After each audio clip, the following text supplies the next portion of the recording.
मावळ तालुक्यातील कुंडवळ्यात इंद्रायणी नदीवरील पूल कोसळून चौघांचा मृत्यू, एका लहान मुलाचा समावेश।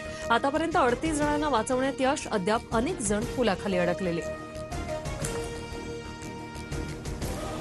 इंद्रायणी पूल दुर्घटनेत एनडीआरएफकडून अद्याप शोध मोहीम सुरूच, पुलाखाली लहान मुलांसह काही लोक अडकल्याची भीती, 2 जण अद्याप बेपत्ता। विभागीय आयुक्त तहसीलदारांशी मी संपर्कात, नदीत वाहून गेलेल्यांचा युद्धपातळीवर शोध सुरू, सर्व यंत्रणांना अलर्ट मोडवर ठेवण्याचे आदेश, मुख्यमंत्री फडणवीसांची माहिती। इंद्रायणी नदीवरील लोखंडी पूल संपूर्ण सडलेला होता, जीर्ण पुलाजागी 8 कोटींचा नवीन पूल मंजूर आहे। बचाव कार्यासाठी सर्व यंत्रणा कामाला लागल्या, पुण्याचे पालकमंत्री अजितदादांची प्रतिक्रिया।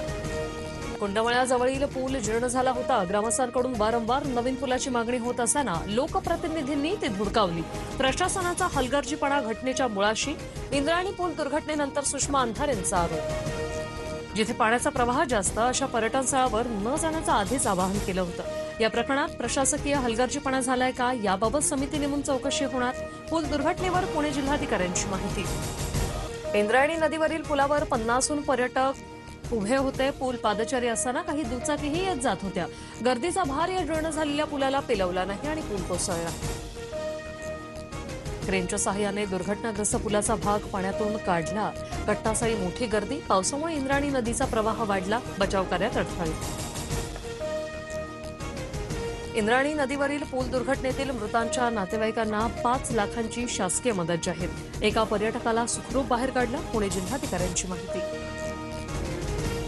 पंतप्रधान मोदींसह अमित शहांची मुख्यमंत्री फडणवीसांसोबत फोनवरून चर्चा, मावळ पूल दुर्घटनेची माहिती घेतली तर अमित शहांकडून ट्विट करत संवेदना व्यक्त। कुंडवळ्यातील पूल दुर्घटनेची सखोल चौकशी होईल, कुणालाही पाठीशी न घालता दोषींवर कठोर कारवाई केली जाणार, उपमुख्यमंत्री एकनाथ शिंदेंचं आश्वासन।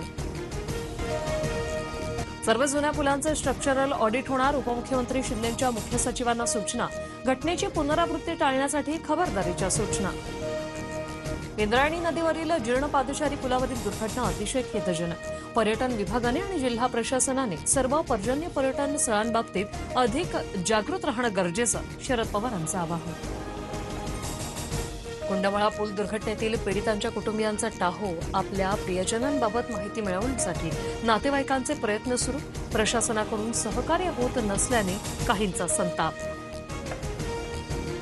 प्रभाग रचनेवर बारीक लक्ष ठेवा, महायुतीला फायदेशीर ठरणारे प्रभाग करण्याचा प्रयत्न झाल्यास तो हाणून पाडा, नवीन नोंदणी होणाऱ्या मतदारांची पडताळणी करा, शाखा प्रमुखांच्या बैठकीत उद्धव ठाकरेंचे आदेश।